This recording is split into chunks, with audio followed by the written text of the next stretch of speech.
Welcome to Amazing Business Radio with best-selling author and customer service and business expert, Shep Hyken. Shep will talk with some of the smartest thinkers in business to help make you more successful in your professional and personal life. This is Amazing Business Radio with Shep Hyken.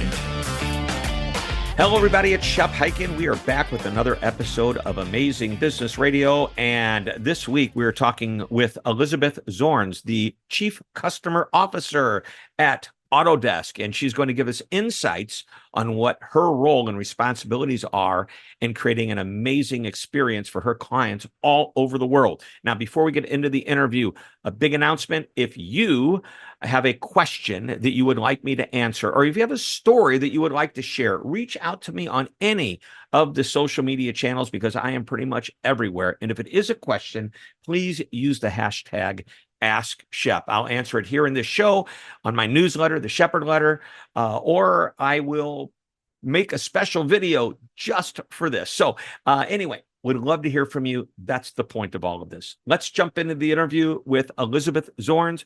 Elisabeth, welcome to the show. Shep, I'm so pleased and excited to be here. Thank you for inviting me.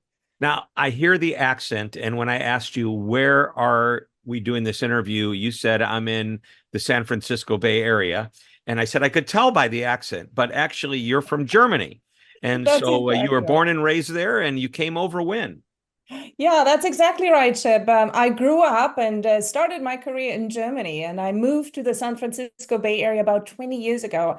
I was always fascinated by the Bay Area. And then I had the opportunity for a professional move, and I packed 2 suitcases and moved over, and here I am, have never left since. So what, I'm going to ask you 2 questions. I'm going to ask you first, you're with Autodesk. Mhm. What does Autodesk do? And I've been on your website, I've done the research, and I said I wanted a 1-sentence, quick elevator pitch kind of description. And you gave me a great description. I said, you know what, I'm going to let you repeat it. And that's not a cop-out because you said it far more eloquently than I would have said it. And then I'll ask you my follow-up question, which you'll get in just a moment. That sounds fantastic. Yeah, Autodesk works with the world designers, engineers, builders, and creators to help them design and make anything. So that could be the buildings we live and work in. It could be the cars we drive, the bridges we drive over. It goes from the products we use and rely on all the ways to the movies and games that inspire us. And this is a worldwide, global, around the planet organization, very, very large. And you are the Chief Customer Officer. So my next question is, what does the CCO do at Autodesk? That is a fantastic question, Shep. And I look at the role of the CCO that it gives me the privilege to have a front row seat to the innovation our customers are doing. So my team, we have a global presence, and we work with our customers to get the best value out of Autodesk software to help them innovate, to help them design and make and drive the innovation. So that includes teams. If I translate that into what the teams might be, that is consulting, that is customer success, that is customer technical success. These are programs like the Voice of the Customer, where we do deep listening to with our customers and then bring that back to create a fantastic experience. All right. So I have a line here that you used, the evolution of the new customer. Now, I love talking to executives and companies because we have an opportunity to learn at a whole nother level of expertise. And you are actually, I love to use the term, in the trenches, doing what we're trying to teach everybody to do, which is create that incredible, amazing customer experience. And you use that term, evolution of the new customer. What does that mean? Mm-hmm. So I think we are at a very exciting time as we are building customer experience and helping our customers to be successful, because we are seeing that actually a significant, I would almost say a seismic shift in terms of who our customers are. They are much more sophisticated. They're more informed. They're empowered. They're expecting a seamless experience. And with that, actually raising the bar on rethinking not only what the experiences are, but how we build them as well. So it's really a shift. I would almost say a generational shift in who our customers are and what they expect from us. All right. So you're in the B2B world, you're selling to businesses. Mhm. Lots of people here think that customer service experience is primarily for the B2C world, business to Mhm. consumer. And obviously, that is not the case. Do you see similarities between the two expectations that different types of customers have, the B2B customer and the B2C customer? Shep, I'm so glad you're asking because this is really one of the core points. The experience has evolved more rapidly in the B2C world over the last couple of years with the generations that are digitally native, that engage digitally and have a preference to do so. So now in the B2B world, our customers are expecting just the same Amen. seamless engagement as they see in the B2B world. And with that, the tide has turned. Not only do they want to have that seamless and personalized experience, but they want to be amazed at every step of the journey. They want to continue to learn. It is not a one and done. It is really an evolution of what customers are expecting to us and really a journey on how we need to think about experience. Now, does this make it harder for you as a B2B type of business? The short answer is absolutely, but the longer answer includes like it's so much more fun. In the past, we would define an experience and we would, like in a good old waterfall way, define something, build it and roll it out and hope for the best. But our customers are no longer just consumers of an experience. They have long turned into the protagonist and they're inviting us to write their hero's journey together with them. So when we think about developing customer experiences, it is really a co-creation that we want to take the opportunity and take seriously to do it together with a customer. I'm impressed, and I love you used an analogy, I guess, to writing the story, Yeah. for lack of a better term, to describe that. So, we research in my business. It's consumer research. We here in the U.S. we interview this year. We did over 2,000 Mhm. consumers, which matches the U.S. population for age and geography and gender and income and ethnicity, et cetera, et cetera. And what we're trying to do is find out what the typical consumer is Mhm. expecting from companies. Do you feel the bar is raised? It's harder than it was a year ago, 2 years ago, 5 years ago, and aside from the fact that customers just seem to be expecting more, what do you think has caused that shift? Yeah, so I think you're exactly right. And I'll tell you a secret, Shep. We are actually looking very closely at the research that is being done in the consumer level because it sets the pace on what customers will expect in the B2B world.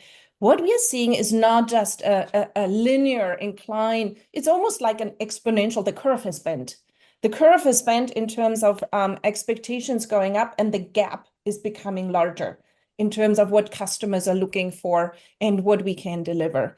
There are a couple of must-win plays, and we have a big initiative in our organization, Autodesk, that is called Digital First. Our customers want to do much more self-help. They want to, be able to find things, to work with things in a much more intuitive way, in a much more personalized way. And that is a big opportunity to really understand what would that digital first motion look like, and how can we build that? That is really, one key pivot. And the second one I already mentioned is personalization. It's about knowing who the customer is, not on a broad grain, broad brush demographics, but really narrowing it down much more, which includes not only, static information by the customer, but also engagement information. Like what have they been using? What was the last thing they did in the product? What is the likely thing they would need next? So both of those pivots in terms of digital first as well as the personalization, I think these are key battles to win. Well, I want to talk about personalization in a few minutes because I think that's a huge topic. We'll probably do that after the break. But let's go back to the digital first thought. Mhm. Um, you prompted me to write down something just now, and that is on my next consumer study, I want to ask not what you prefer, but if you had a choice, would you prefer? So right now we've asked what channel or method of communication would you prefer as a consumer? The number one is it's phone. It's 70% of all of these people we surveyed, thousands said, and by the way, this isn't far off from the, people we interviewed the year before and the year before, the year before. So we cumulative tens of thousands of people say, I want to go phone first. This year it was 70%. Only 30% said digital. Now, of the 70%, a big chunk of that are baby boomers, a little bit older group that's used to using the phone their entire lives.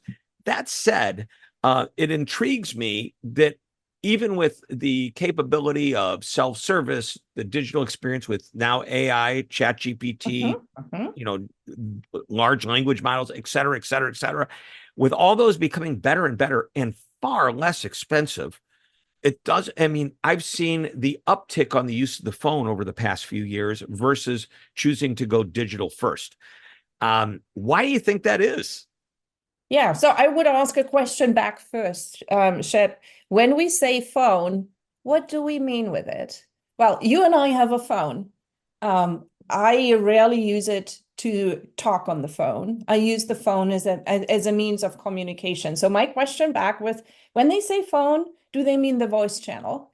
Or they mean the voice communication platform? It is voice, because we give them a list. We ask them to give us their top 3 in order, and we give them phone, text, bot, email. I'm just thinking of brand app, social media. I've got a list of, and I have clients in the customer experience world that unify all these channels into one, and some of them have more than 20 different capabilities or channels that customers can communicate on.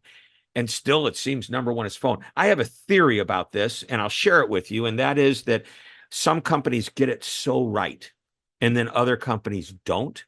And the consumer says, I'm not going to take a chance that this company is going to get it wrong and waste my time. I'm just going to pick up the phone and call because that's the path of least resistance.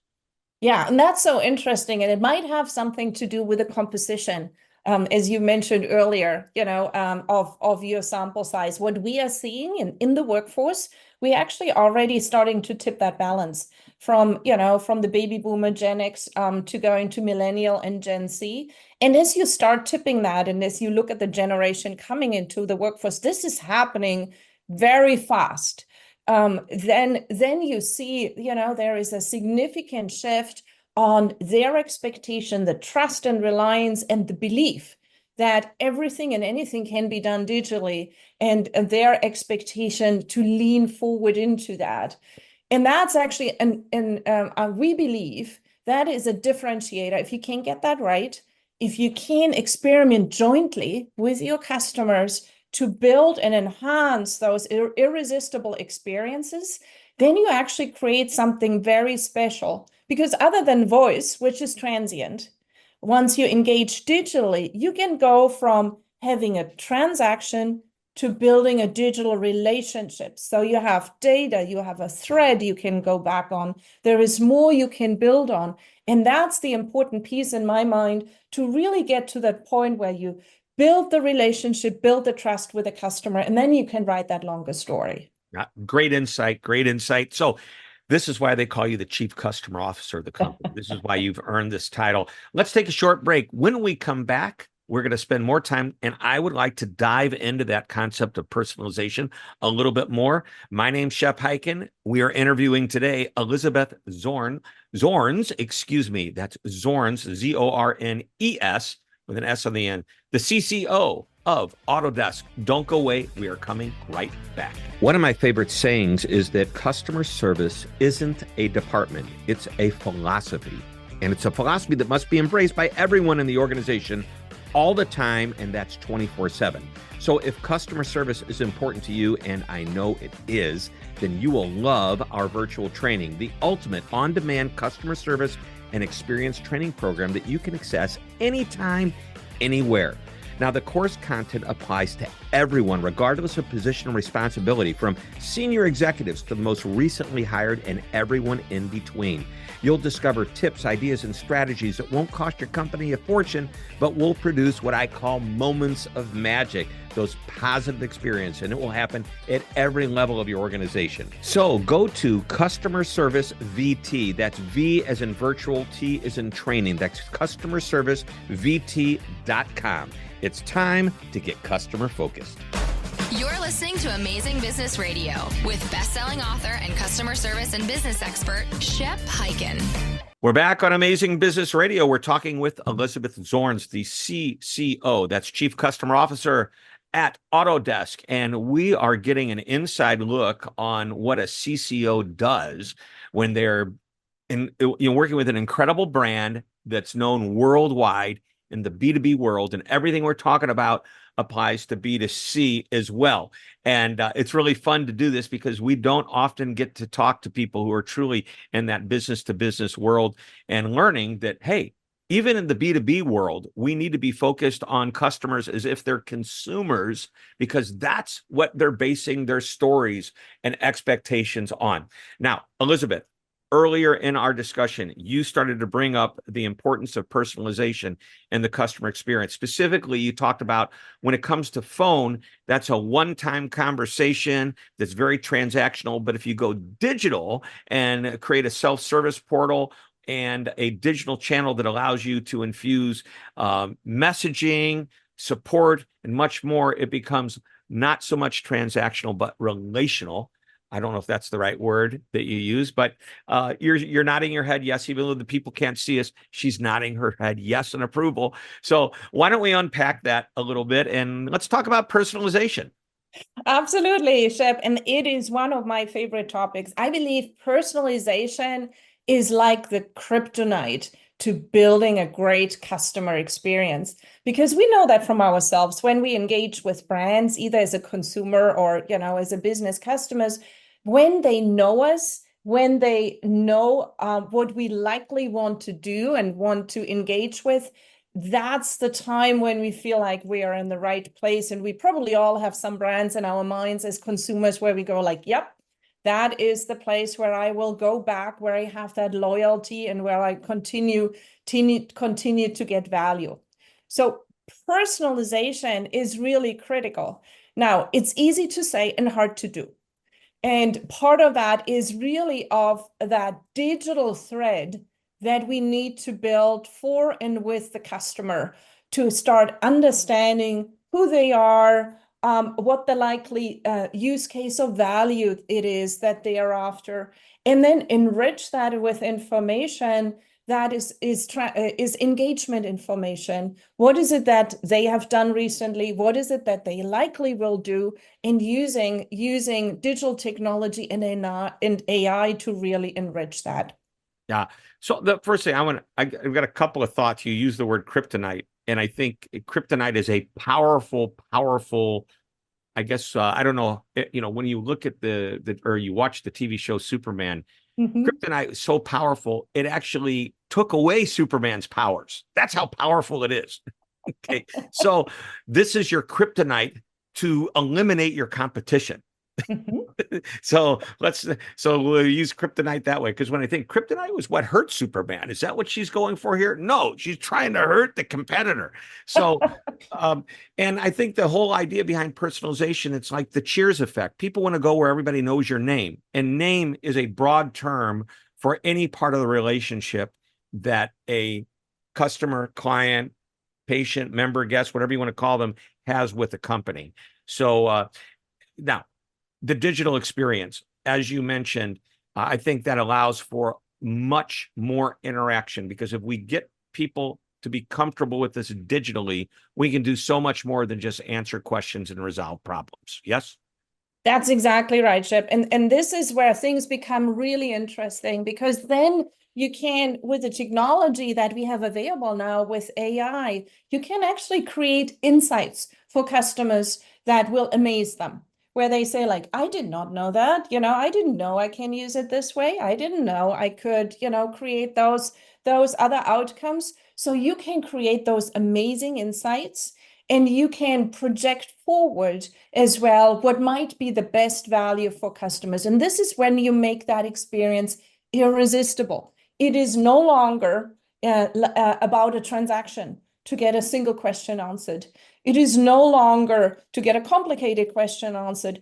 It is really about how do we use the digital technology and AI to help the customer what they need and what they might not even know that they will need in the future. I'm going to use a word to describe what you're talking about, and that is Autodesk doesn't want to be seen as a vendor to these customers. They want to be seen as a partner. Mm-hmm. And the way you partner is personalizing the relationship to the point where you understand so much of what your customer wants and needs. There, you're able to make the suggestions to make their experience with you better, to enhance and improve their businesses. I mean, that's part of what, a reason that customers choose to do business with one company over another is they feel there's value there. So everything you're saying is spot on and well said. So I love the way you phrase that, Shed. Absolutely. I love the way you phrase it. It's all about the trusted partnerships. And it's all about sharing with the customer how they can get the best value. We have a tagline in my organization. It's about unlock value and drive growth. And the growth is both for Autodesk, but even more for our customers. We have a metrics we are measuring our engagements on. That is the customer verified value, where our customers are telling us how much they were growing, how much more effective or efficient they are, how much more revenue they were able to drive as a result of our engagement. So we are measuring ourselves not just on the transactional score, but even more on that customer verified value. Yep. Wow. Well, as we start to wrap up here, I want to look at the future of customer service. So normally I ask the one thing question, but I know that if I said, tell me one thing about the future of customer service and customer experience, I bet you give me 3 or 4. That's what I'm counting on right now. We'll see where we go. So I think there is continuous innovation that we need to drive jointly with a customer. It is really a joint effort to innovate together. Secondly, we all love AI, and we need to do it the right way to enhance human ingenuity and help our customers to focus on their most strategic, most creative, and impactful work. And then lastly, we need to think about the customer experience and customer engagement not in a functional silo. This is no longer about customer service alone or customer success alone. It is really about aligning all the teams from marketing to sales to customer success to technical success for one seamless experience. And we need to think about that full experience end to end. Right. So just to reflect back, the vision with innovation is great. AI, it sounds to me like AI shouldn't replace people. It should enhance the relationship that people have with people, that customers have with a company. And your final point, boy, I was trying to write down as fast as I could. What was that last point? It is a team sport. Oh, it's a team sport. Oh my gosh. How can experience is a team sport? It's in the culture. It's not a department. It's everybody's job. It's everybody coming together and clearly focused on that value we want to create for the customer. Oh man, spot on, and a perfect way to end our interview today. Thank you so much, Elisabeth Zornes. It's been great to have you on the show. It's been such a pleasure, Shep. Thank you so much for inviting me. Well, thank you. Well, that wraps it up. Another episode of Amazing Business Radio. We'll be back next week with another amazing interview. Until that time, this is Shep Hyken reminding you to always be amazing.